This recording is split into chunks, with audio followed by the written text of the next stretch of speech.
ZoomHaitiNews et Caribbean Television Network, plus de 10 sites internet, en anglais, français, espagnol et plus d'une centaine d'autres langues. Désormais, vous n'avez plus besoin d'un ordinateur ou d'un téléphone portable. Il suffit de demander à Alexa. Alexa, what are the latest news from the Caribbean Television Network? From Caribbean Television Network News. From Zoom Haiti News Daily. En Zoom Haiti News, français. En ZoomHaitiNews espagnol. Caribbean Television Network, en français, anglais et espagnol. Vous pouvez aussi télécharger les applications de ZoomHaitiNews en créole, français, anglais et espagnol. Visitez notre site internet sur www.CaribbeanTelevisionNetwork.com. Alexa, what are the latest news from the Caribbean Television Network? From Caribbean Television Network News. Even in his inability to lead, Ariel Henry enjoys the support of the United States. From Zoom Haiti News Daily. The Assistant Secretary of State for International Narcotics and Law Enforcement Affairs, Todd D. Robinson, reiterated the United States' support for the Haitian government in the fight against insecurity. Zoom Haiti News, français. L'ex-ministre de l'Agriculture, des Ressources naturelles et du Développement rural, David Nicolas, est mort. En ZoomHaitiNews espagnol. El gobierno de Biden agradece la colaboración de las autoridades haitianas en la gestión del expediente de migrantes irregulares devueltos al país. Chaque jour, branchez Zoom Haiti News ak Caribbean Television Network sous Roku ak Amazon TV Fire. Ou joindre nous tous sous ZHN Live ak CTN Live dans Roku ak Amazon TV Fire. Ou pas gain télévision? Al droite sous Apple Store ou bien Google Store, téléchargez application Roku. L'offre télécharger application ça, ou chercher ZHN Live. Ou joindre même channel ça tout dans Amazon TV Fire. Pas hésiter à abonner à la chaîne YouTube nous. Et puis suivez nous tous sur Facebook dans Zoom Haiti News à Caribbean Television Network. Chaque jour, branchez Zoom Haiti News à Caribbean Television Network sous Roku à Amazon TV Fire. Ou joindre nous tous sur ZHN Live à CTN Live dans Roku à Amazon TV Fire. Ou pas gain télévision? Al droite sous Apple Store ou bien Google Store, téléchargez application Roku. L'offre télécharger application ça, ou chercher ZHN Live. Ou joindre même channel ça tout dans Amazon TV Fire. Pas hésiter à abonner à la chaîne YouTube nous. Et puis suivez nous tous sur Facebook dans Zoom Haiti News à Caribbean Television Network.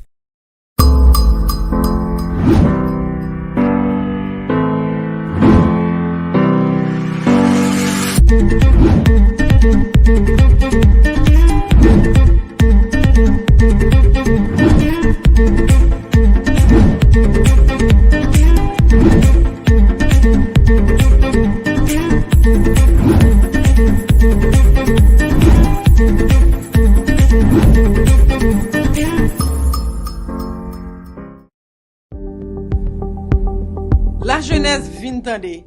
Yo di Covid ale, mais c'est pas vrai. Virus là, l'a muté, l'a transformé et l'a continué vers le terrain. L'a évolué rapidement et c'est nous toutes qui pour mobiliser pour nous couper coronavirus ça. On nous continue prendre toutes mesures précautions nous te kan prend déjà yo. Si vous pas vacciné, al prend vaccin. Si vous te prend des premières doses, al prend booster. Toujours songer mettre masque. Lavez-moi souvent. Évitez en foule sous déjà un problème santé. Renforcer le système immunitaire, respecter consignes CDC et recommandations fait dans l'état côté va vivre là. Coronavirus là li nan mitan nous toujours. Li pas obligé fatal. Alors c'est mettre corps qui peut veiller corps. Message ça, c'est United Front of the Haitian Diaspora qui porte pour nous en conjonction avec Cochrane Travail a fait avec Morehouse School of Medicine. Pour plus d'informations, visitez site internet yo dans www.haitianunitedfront.org ou ncrn.msm.edu ou bien reléon en 202 918 69 92. Good afternoon, everyone. It's a pleasure to be with you today. And today we have the privilege to have with us Kit Mines from the USIP, United States Institute for Peace. He's Program Director for Latin America.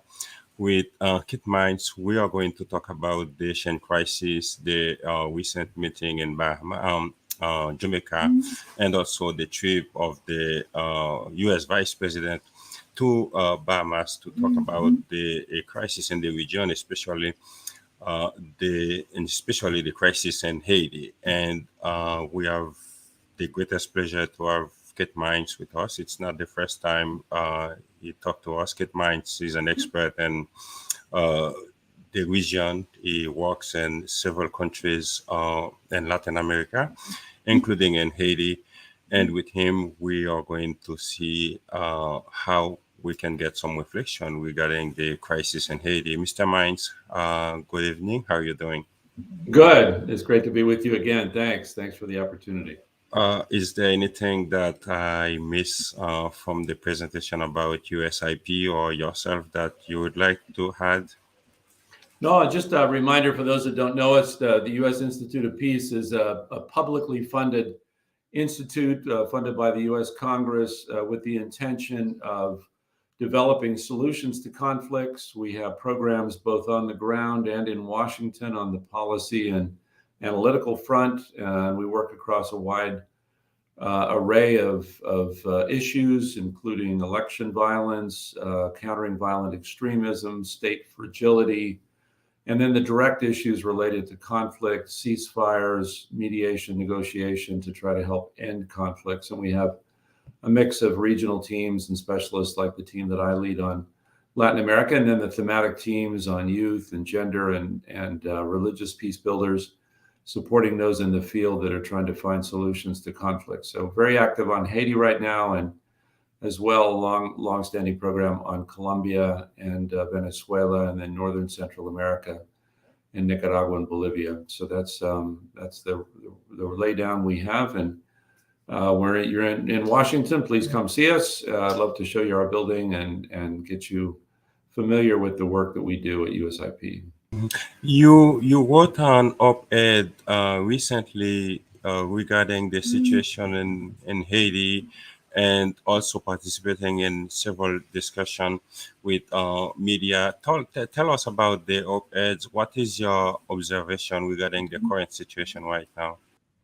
So the question that I'm raising is whether we have the right international assistance architecture to finally get to a closure to this crisis that Haiti has been in since the assassination of President Moise.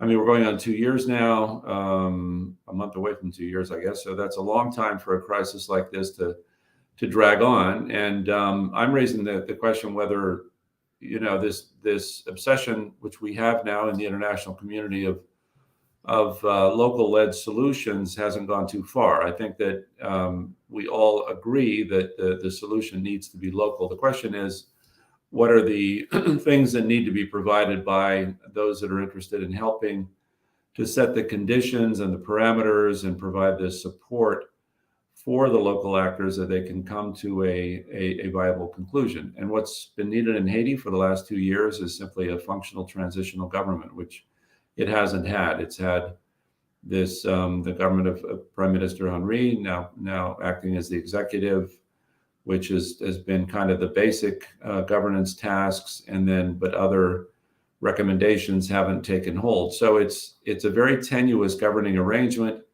It doesn't seem to have been, it doesn't seem to be strong enough to attach the different security measures that are needed to reset the security situation in the country. And so there's just this sense of tentativeness to the government right now. It's not a fully functional transitional government. So I think that's the task. What I'm suggesting, and I was reminded as I was considering it, was the very spirited work that Lanzanes Kouyaté did. I was his executive assistant when he was the special representative to Somalia. And I don't want to get too far into Somalia cases because they're very different countries, but this was a great example, I thought, of an individual that was incredibly talented at mediation, bringing parties together, and then sort of relentless in not accepting that a crisis could just drag on forever. And so this was in the winter of 2004. So it was after the Black Hawk Down incident where Mohammed Farah Aidid's forces had brought down a couple of U.S. helicopters and a fairly significant loss of life there on the U.S. side, and then a kind of a running battle for several months. But it was then by the winter of '94, it was then time to try to move on, and there was a need to get beyond the crisis and establish some kind of a governing arrangement. So Kouyaté was just very skilled at this. He went on to be Guinea's prime minister later, very talented politician, diplomat. And he saw an opportunity. There was a battle in Kismayo in the south, and he decided that, with that, there was a need to end the crisis of governing and get the clans to a place where they had an agreement and they were no longer simply trying to get the upper hand against each other on the battlefield, and they needed to come to a peaceful arrangement. So we started this long process where we would invite 30 or so of the top leaders to Nairobi. Kouyaté was in Nairobi with them. I stayed behind in Somalia to go find the other leaders that were needed, and it was a mix of civil society and clan leaders and political leaders, but all of the kind of sectors being covered that would be enough to forge this agreement. And then he spent just two or so weeks with the different parties in small meetings and big meetings and individual meetings, and listening, cajoling, pressing, and very patiently devising the outlines of an agreement. And at the end of the 2 weeks, it was still very tentative, but he said, look, I've done everything I can. The rest of it is a question of egos. It's a question of people not feeling like they're going to have enough power coming out of this. And he said, that we've done all we can on the technical side to have an arrangement that should be able to work. So with that, we, it was one of those Hollywood moments where we put all the suitcases down in the hotel lobby and said, the talks are going to be done tonight, and if we can't make an arrangement, then we'll all just go back to Somalia, and that'll be the end of it. And that was finally enough to get the clans to agree. We did a signing ceremony, and it gave an arrangement that basically bought the country 5 years of peace, and enough of a reset that the famine really was definitively ended. And so quite a political coup by Ambassador Kouyaté. But it was something that, again, needed outside assistance. It wasn't something that could have been done without that. It was something that required a lot of patience. It needed some resources, and it needed a very skilled person to do that. So I'm suggesting that has been missing in Haiti up until now. We've had 2 years of drift. I don't associate anyone really with leading an effort. There's been a lot of complaints about things, but not the leadership of an effort like that. Now, I will say there's a number of things in play now that could be this. They could be this kind of mediation moment. Jonathan Powell, I know, has been in and out of Haiti a lot. He's a very skilled negotiator and mediator, and he's done some tremendous work to try to bring the different parties together. And the CARICOM effort, I think, also has great promise. And I can talk about that in a second. But so there's a couple things in play, but I think there really needs to be a decision which of these is the one that the international community is behind, and then it needs to stay with that effort until it is concluded. And that's what I think has not happened. We've gone up and down and back and forth with a lot of things that just have not played out, and they've just been allowed to drift. Sorry, you're on mute. So you follow the Jamaican meeting where there are about 30 Haitian politicians and member of the CARICOM, trying to see if they can find any agreements. What did you get as a feedback? How did it go? Well, so the declaration I thought it could be promising. It's a little opaque, I think, how it will play out, but it calls for the reestablishment of an executive power with a presidential college. I think that means, several individuals that would be part of an executive advisory body or part of the governing body, and then a national unity government headed by a prime minister. So it's a prime minister, not the prime minister. I assume that would be a new prime minister. And then the government establishing a roadmap that has the terms of transition and respects the Constitution to the extent possible, the government creates the necessary conditions to reestablish trust with the population, ensure a security environment, and reforms and on the way to inclusive and legitimate governance. And then a follow-up commission composed, among others, by members of CARICOM. CARICOM's in a pretty good position, I think, to do this. They've had, of course, the three former prime ministers that have been a part of an effort. And that was another idea that we've had for quite a while, was the need for a kind of an eminence group, of former prime ministers or leaders with a lot of gravitas that could lead an effort. So you've got the former prime ministers of Jamaica, the Bahamas, and St. Lucia. That's a pretty good team, I think. The question is, will they be the ones that stay with this? I think the last thing Haiti needs is for another effort that comes and goes and comes and goes. It's got to be something where this is the team, the effort, the architecture, I keep using that word, where the international community gets behind this and says, this is our effort. So it isn't one negotiator going in and trying to do something, but without any real influence. It's not a meeting with a number of leaders that, are just there to listen, but when it's over, they all go back home. There's got to be really something that stays behind, both in Haiti and is part of a process that will be seen through. And that's what I think has been missing. So this has the potential.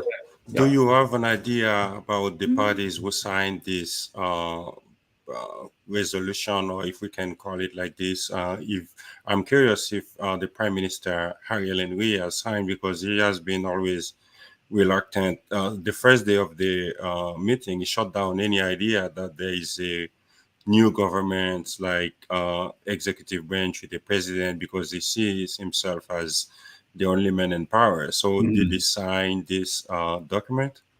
That I actually don't know. I saw the document with the signatures. That's a very good question. I did not look at it for his signature. That's a very good question.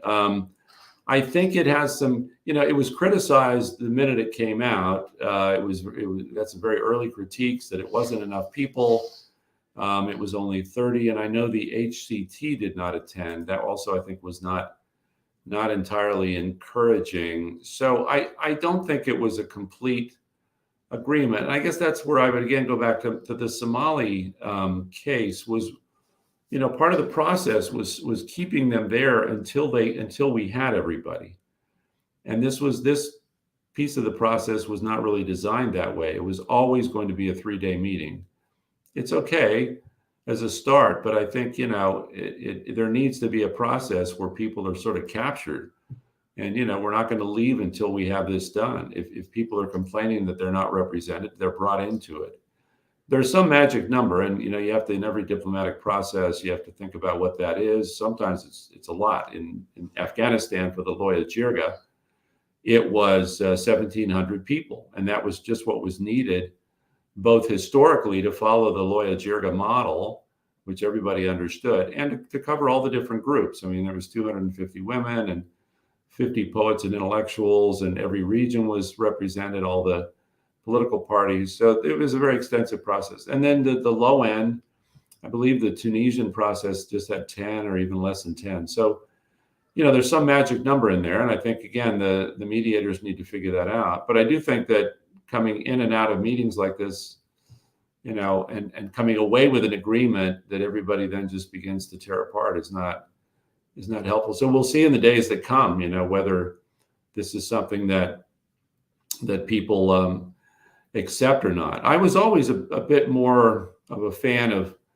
building on the December 21 process, only because it came with a pretty full recommendation for an architecture for transition. It had the HCT, it had the ICAP for the legislature, it had the roundtables, which I think was a very clever and very intelligent concept. So it had a lot of pieces that, if there's a new direction taken, I think a lot of those same things are going to have to be now recreated, which is fine. But you have to ask yourself at some point, if we're just we built a house and nobody wants to live in it, so we'll go build another house and it's going to look just the same. It's going to have the same plumbing, same carpet. And then they didn't want to live in that one either. Well, let's just go build. I mean, at some point we got to live in the house that's there and make it work. And maybe it doesn't have enough doors for everybody, but there's going to have to be compromises made and build on what's already existing. And I think we do need to get away from this tendency that every time somebody's upset, we start over and try something new. There's got to be, some arrangement or, again, the design that has the pieces. And I do think that December 21 had that. So I think it's a little unfortunate if we're starting over abandoning that. I think we're going to end up with a lot of the same pieces.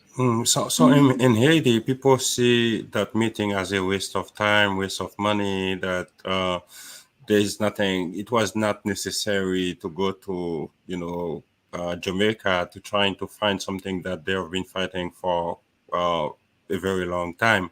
Mm-hmm. And the understanding is that as long as the US is not on board, it's nothing is going to happen. So I'm not trying to incriminate the United States and that, but it's like we understand that the situation is like this because the State Department wants Ariel Henry to be the only one in charge. If so, they would just instructed him the same way he was nominated via a tweet. And it's proved that nothing has changed. The system that has been used before isn't working now because it's about like 23 months since he's in power. Mm-hmm. And the situation keep getting worse. 2 months ago, the UN issued a report saying that there are more civilians died in Haiti and gang violence than any other countries in conflict in the world, including Ukraine. I mentioned Ukraine just because there is like ongoing war here.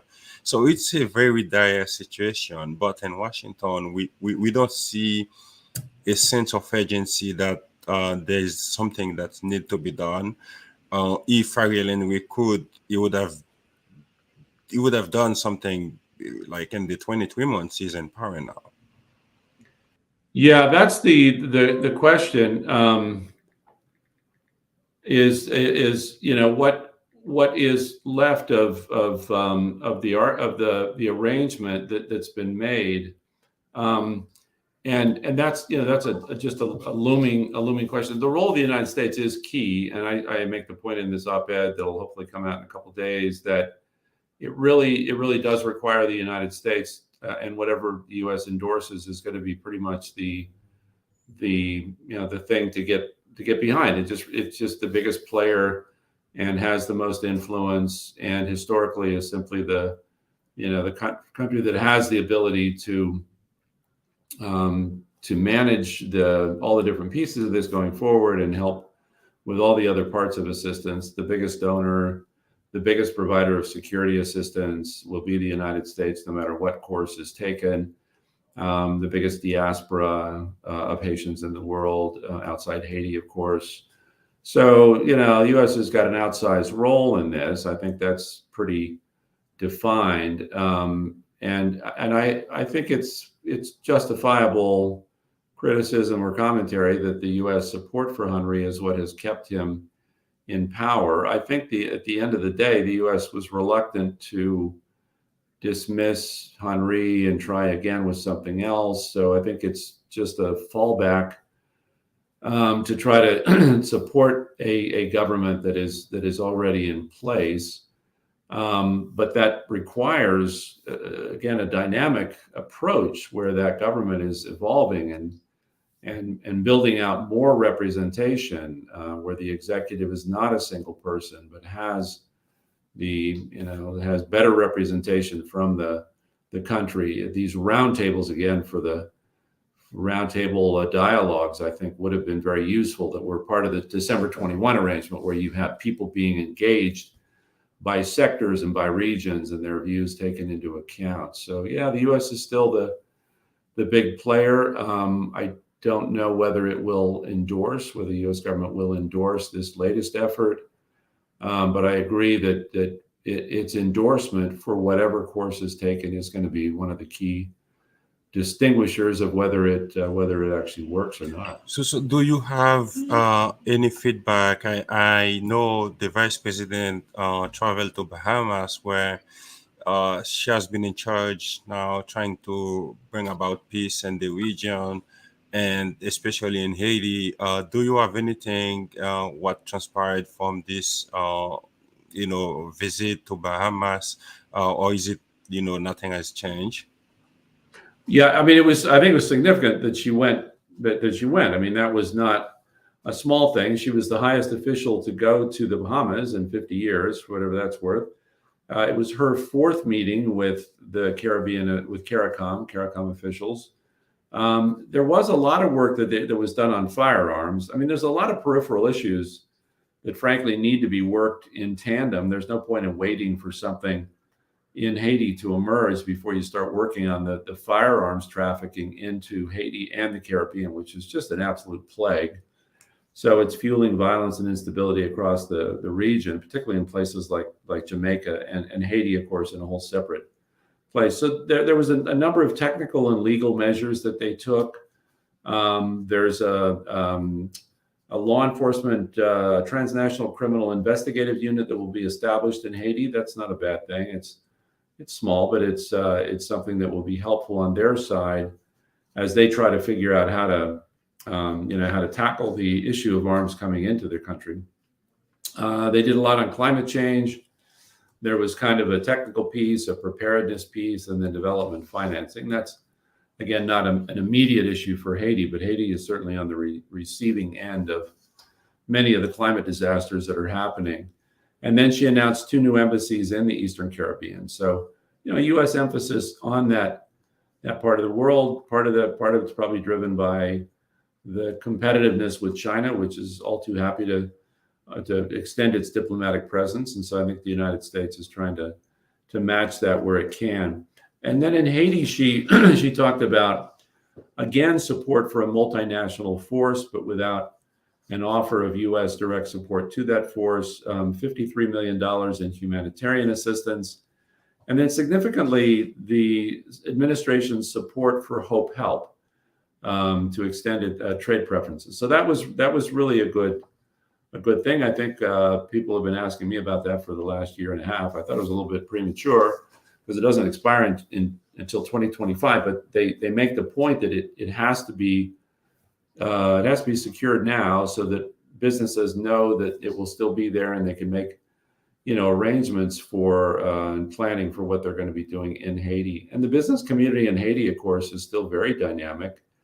There's a lot of companies still trying to function, and there's a lot there. I mean, the last thing we need now is for an exodus of what is left of the business sector and the manufacturing sector that would hollow out jobs. Every job feeds 8 to 10 people, so that's a real and important component of it. Anyway, so she came down with a few programmatic things, a few talking points. I think nothing on the political side necessarily. I don't think that the U.S. wanted to do anything special there. So the CARICOM meeting was one thing.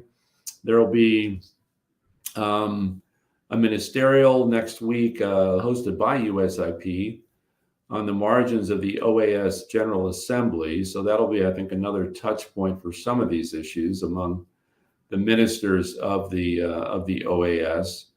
Again, hopefully that'll be helpful in promoting a solution. But there's still, I think it's, again, a tentativeness about what to get behind. And again, my strong recommendation or preference would be that there is something that's got all the different components, that's led by the right people, and then is supported by the international community, and especially the United States, that everybody can then get behind and say, this is something we all support as the way to build that transitional government, which then can give Haiti the means to provide security and move the country in the direction of free and fair elections, which is... There are the Montana Accord, which had pretty significant organization supported. Now, understand that the Montana group by themselves, they cannot, solve the problem because it should be a broader consensus. But we think that like if the United States really wanted to do something, so they would have worked with the Montana group to see, because it's pretty much the viable parts, because there are about like more than 200 organizations signing, and then it was a very transparent process electing, you know, a president. So I'm not saying like they should go with everything that was in the Montana, but ignoring the Montana Accord and leaving Ariel Henry by himself, and he proved that is not capable of solving the problem by himself or solving it at all, because like I said before, 23 months, thousands of people died. Now we cannot even speak about election in the region now, and the understanding is not the current government wants the problem to stay as is, because the more what's the problem, the better it is for them, so they can get like more time, which is not what we think the US quite understand or ignore. So with that being said, on the issue of sending troops in Haiti, there has been a lot of talks, and the Canada doesn't want to endorse. Like it seems like no other country want to take the lead in sending troops, and even the Haitian government, because Ariel Henry recently said they never asked for troops, although the Haitian foreign minister asked like publicly in the UN. So do you have any understanding that maybe there would be like a move? I heard like Jamaica may be willing to accept to send to lead the troop in Haiti. Do you have any feedback about that? What's your understanding? Yeah, so backing up just a second though to Montana, and just to kind of close that out. So Montana, I meet with them fairly frequently. I have total respect for what they've achieved and what they are able to do in terms of broader representation. Excuse me. And I think they have they've been very diligent in trying to build this coalition around these different civil society organizations, political organizations.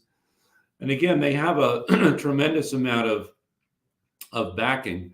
For whatever reason, the U.S. didn't support the Montana group. Others didn't support them. So we're kind of at a place where they're going to have to be now, I think, part of a broader process where they're one player among several, as opposed to the idea they initially had, which was that they should be given the opportunity to govern. I think we're way past the point where that could happen. But in the meantime, they have a very dynamic group and organization, great leaders, and they have a real role to play, again, alongside other actors that will be doing similar inputs to a transitional government. Now, again, organizing that is where you really need that good mediator to forge an accord that everybody agrees to, and then is fully supported by the international community. So between the Montana group, the December 21 Accord, the Henry government, and frankly others out there still needs to be a process that pulls them all together behind a single plan. And you're right, they are not behind a single plan right now.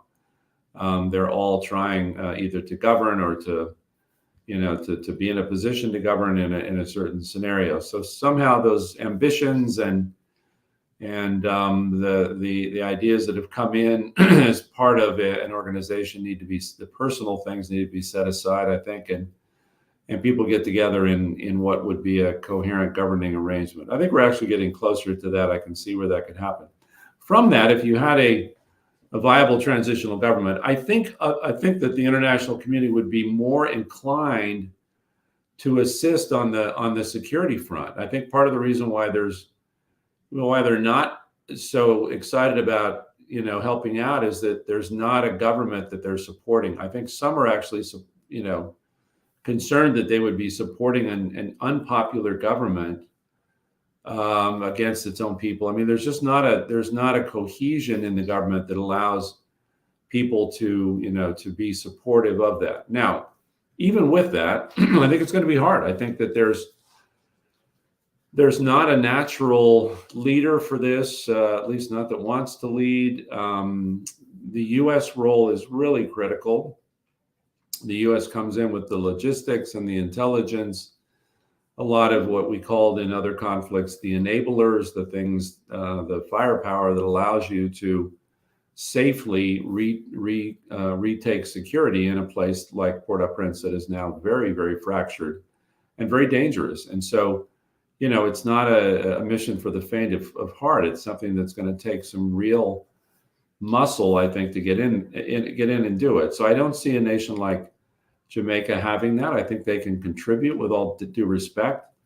I think the others that have contributed in the past, Brazil and Chile, also did so at a time when it was not this challenging of a security environment. The Canadians simply don't want to do this. They've made that very clear. So it kind of all comes back around to the United States, I'm afraid. I mean, it's the only country that really has the means to put this coalition together. It doesn't mean the United States would do it alone. Not quite the opposite, but it would certainly have to be. So do you believe the war in Ukraine make this situation a little bit difficult for Haiti? There is a shifted focus on the situation that is going on in Ukraine right now, so that make Haiti is a little bit neglected in terms of what the U.S. could be doing in terms of foreign policy. Yeah, I mean, that's a good excuse. People use that as an excuse. I don't think it's true. No, I think U.S. is a global power still. It's got the means to do certainly a large crisis like Ukraine, where it's not even fighting, it's just writing checks, and then a small crisis like Haiti. So I don't, if people say that, I think it's a really bad excuse. I don't think that's something that, the resources are there, the people are there. That's not a good reason to not be able to do something in Haiti. I think, again, the concern, I've said this several times publicly, the concern is with taking casualties, and this is an issue. So I think, any force that goes in is probably going to, this time more than in the past, is going to take casualties. There's also a tricky situation that the lighter the force, the inclination would be to have a very light force go in, so as not to be too dramatic. But the problem with the light force is it actually would be more dangerous. But kids, forgive me if I interrupt you. That's fine. What we don't understand, gang members, everybody is afraid of the U.S. I don't understand when people are talking about casualties, because with only the idea about sending troops to Haiti make every gang member is afraid. And I always take this joke with other people, saying that if the U.S. wanted to solve the security problem, and which we don't call, because we don't think any foreign countries has the obligation to solve another country problem. But last year, the U.S. military killed someone in Iraq, a terrorist, with a drone, rightly so, because he was a terrorist member. And then the operation was guided in the U.S. Now we're talking about 1,000 miles from here, and Haiti is about 100 something, and 17 missionaries, U.S. citizens, kidnapped for several days, and they had to pay for their release. We don't understand, and people in Haiti don't understand, saying what does that mean? Is the U.S. really, are they really afraid that there will be casualties if they send troops, or they are not willing to, because for some of the idea, or sending foreign troop is not a popular idea in the U.S. right now, but the idea that once some U.S. military would be killed in Haiti, we don't get it. Well, okay, that's a good way of putting it. I think you're right that if it was the U.S. military, I think that there would not be a lot of casualties. There would not be a lot of confrontations, but it also is not a long-term solution. So, the United States basically coming in and sort of taking over, that transition then to Haitian security is one that would need to be a part of the package. I think you mentioned the drones, and just to think about that for a minute, I think you actually have a very good point that there's technical means, if you will, to put it in a kind of a sterile terminology. There's ways, I think, that the gangs could be dealt with that don't include, a lot of fighting on the ground and things like that. We certainly don't want to have another Black Hawk Down incident. And I think there's ways to do that. That's the kind of creative thinking that I think needs to be done by those that are trying to figure out how to reestablish security. And I think there's a lot more that could be done by the Haitian forces if they're, again, part of a larger process. I think the problem now is it's very haphazard. You've got the HNP that is being supported, and it gets some training and some equipment, but it's not part of a full package of governing that falls under an effective government. So I think there's a governing angle to this. There's a support angle. And then on the technical side, I think you're right. There's probably ways to do this that would involve drones or some of the air support that could be provided. But it still does come down to somebody on the ground, going in and making sure the streets are safe and establishing police stations again and things like that. And that is going to be somewhat dangerous work with a gangs that are now very well armed. Now, somebody's also going to have to talk to these gangs, and that's something else that I think we have to acknowledge up front. There's a real dance between, you don't want to empower them politically that they fought their way into power. So giving them, which is what they want. They obviously, a lot of them want a political position. Well, that's probably not something that's a good idea, but they at least have to be, met with as this security plan unfolds. And there's a lot of them that you could probably deal with through some other means rather than just fighting them. And then disconnecting them, obviously, from political leaders is absolutely critical. And that's part of the sanctions policy that I think everybody's following now, is trying to just, to disconnect the political powers from these gangs that they've been using to stay in power. It's been a very toxic thing that's just got to be broken. And so when that's broken, they no longer have political clout, then they're just criminals, and it's a little bit easier, but it's still tricky to then contain them, but give them incentives to go on to something else. And any conflict has this. The insurgents, come in with demands, and so there's a whole process to go through and think through what is it that these gangs would require on the other side, short of political power. Again, that's the one red line that I think people would establish. They're not going to fight their way into. Let's talk now, the last point about the sanction against some very high-profile figures in Haiti. But what is remarkable in the sanctions, a lot of people who were working for the government, like general directors, like secretary, like they call minister in Haiti. Mm-hmm. And it's always, stunning for people in Haiti to see that how the U.S. keeps supporting a government where a lot of its members are accused of fooling the exact same gangs that are killing people in Haiti. And some of them, they stay months in power after they were put on the OFAC list. So the government that did not even dare to, fire them or has them to resign. So it's a blatant, so it's a situation that we cannot understand. In one hand, like the US might say, so we are afraid that the alternative might not be better, since Ariel and we might present a little bit a more, a situation that is less complicated, given he was nominated by Jovenel Moïse before he died. But for a government to have so many of its members, involving and financing gangs from a U.S. perspective, and the U.S. still supporting that, I'm not asking you to comment about that, but we in Haiti don't really understand how can you support a government in the U.S. if someone is accused of killing any regular citizen. This person would have to resign to face justice. Ariel Henry now is on the investigation. That goes right back to, again, the process that I just outlined. And I'm not saying it will fix everything, but certainly a government that formed up under that kind of a cloud that it was, you can kind of understand, okay, you're a U.S. official, we've got a crisis, who governs Haiti? All right, so we fell into this. We, the United States, fell into this. Okay, that's fine. That would be fine for 2 months or 3 months, or maybe even 6 months. It's not really fine for 23 months.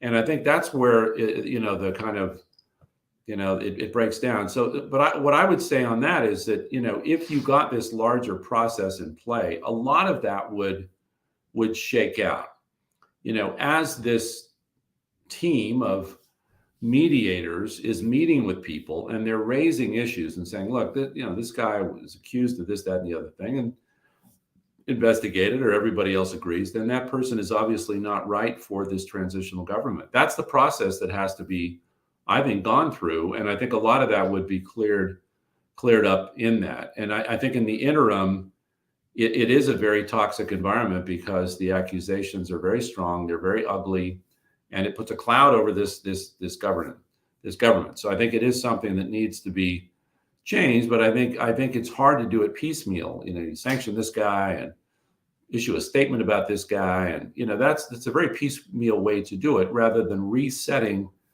that whole, both the arrangement and the people that are in that governing body. And I think that's what needs to happen. Again, it's going to take a heavy lift diplomatically to do this, but I think once it's done, you hopefully have a government that's clean enough that you can then can carry on without this big cloud over it. So I think that's, I can't comment on all the individual cases, but in general, I think what's missing is that process to vet everybody through a body of Haitian notables that have been selected and vetted to be part of this process. And that also covers all the different sectors. So it all goes back to that. I think that's just where we are. There's got to be a supported system of mediation that can lead to a firmly planted transitional government that has credibility, no clouds, and can then work all these other pieces. And, Montana was one great effort. December 21 was another great effort. There's pieces of both of those, and the people are still there. Let's get all those people together under the right mediators to finally bring this to a good place. Do you understand the sanctions? We feel like it is, like you say, cherry picking sanctions, like people that the United States doesn't like, or if they want them to silence them for a while.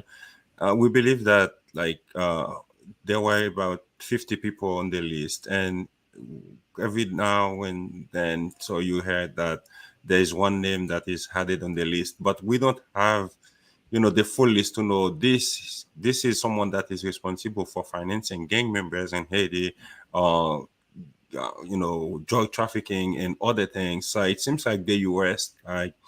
is choosing those people to release names based on their own interests, like those they don't need. A lot of people from the private sectors, like they know who are involving in financing, like sending harms in Haiti. We don't see those names, and nobody know the full list. Only when the Secretary of State recently they published the name of the former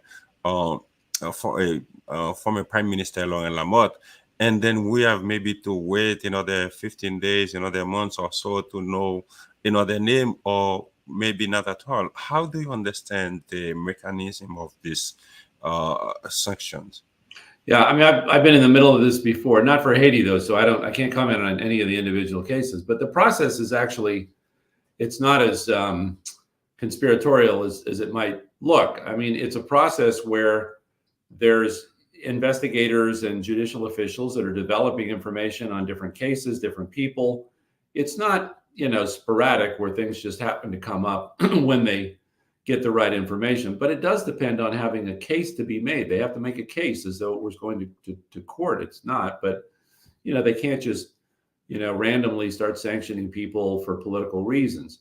There might be a target where somebody is so clearly dirty and has, in the wrong side of everything that they say, hey, let's make sure we investigate this person. Or sometimes we'll look at the sanctions of another country. Why did Canada sanction this person and we haven't? So, there's triggers, But from there, the officials in Treasury, they have to go through and make a case for why that person should be sanctioned. And if you read the cases, they're actually quite good.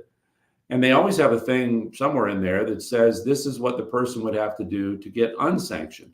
So it's meant to change behavior. It's supposed to be something that, puts them but puts them into rehab. What I don't understand, kids, if you accuse someone of drug trafficking, what does this person has to do to get off the sanction other than facing the justice system? You accuse someone of corruption, $60 million.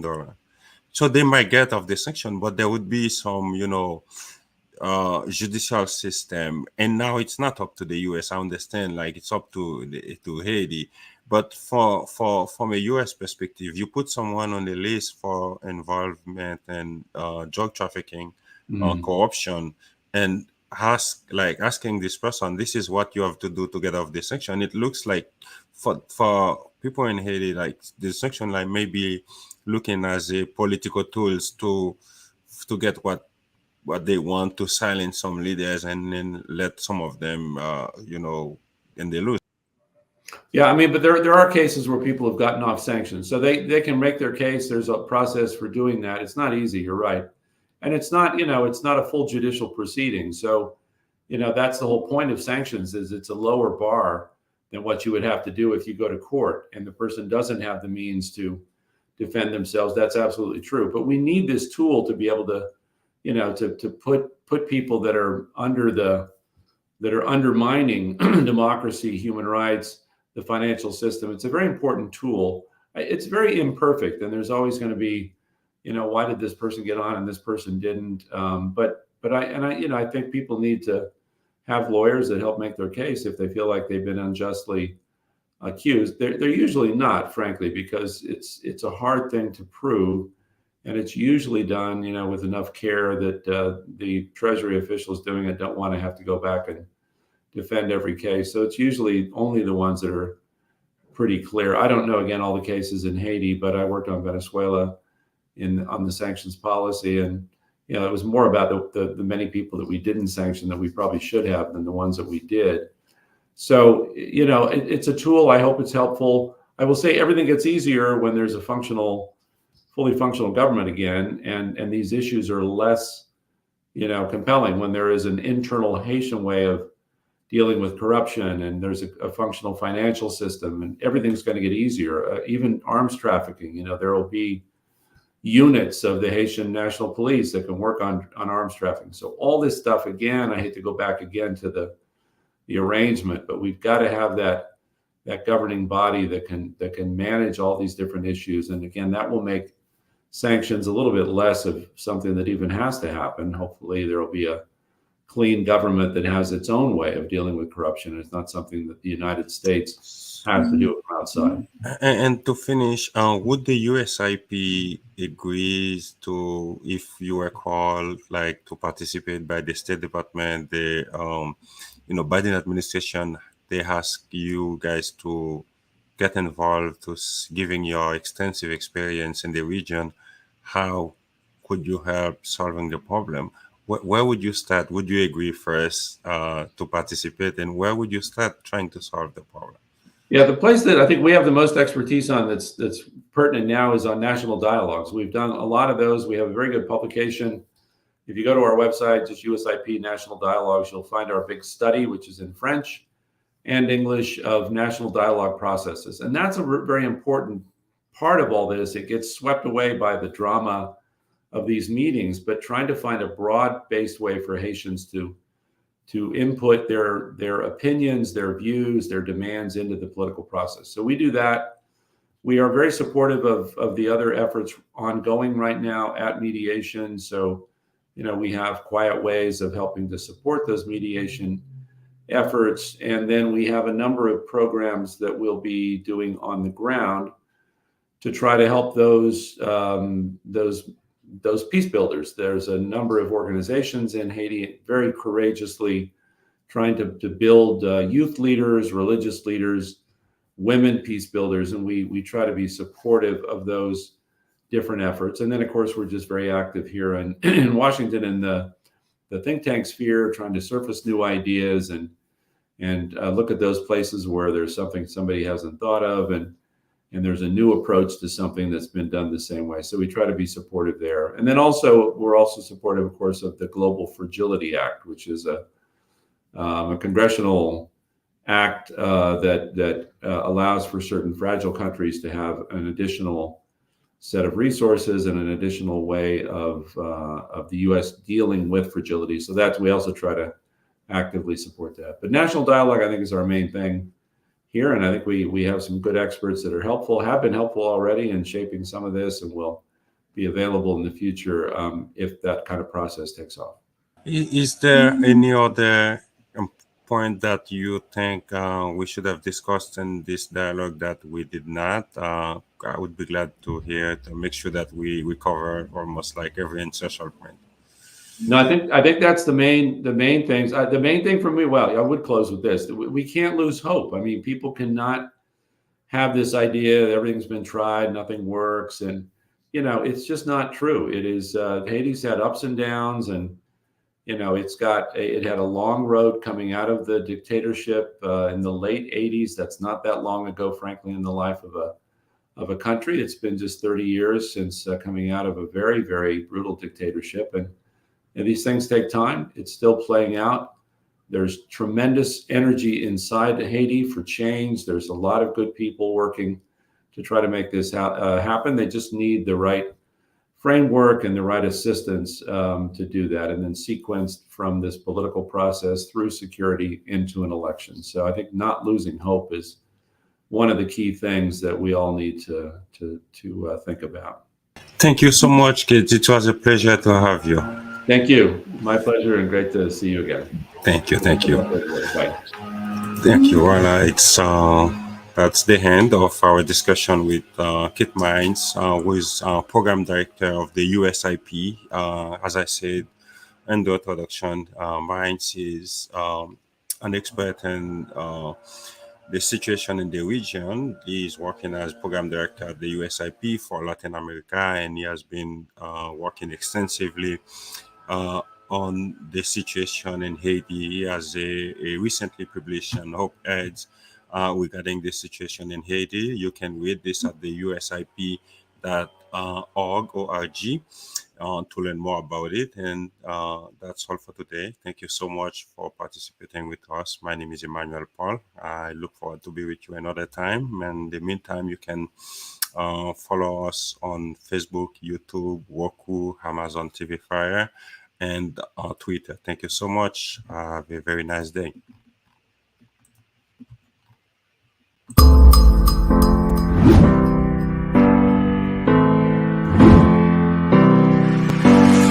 Thank you.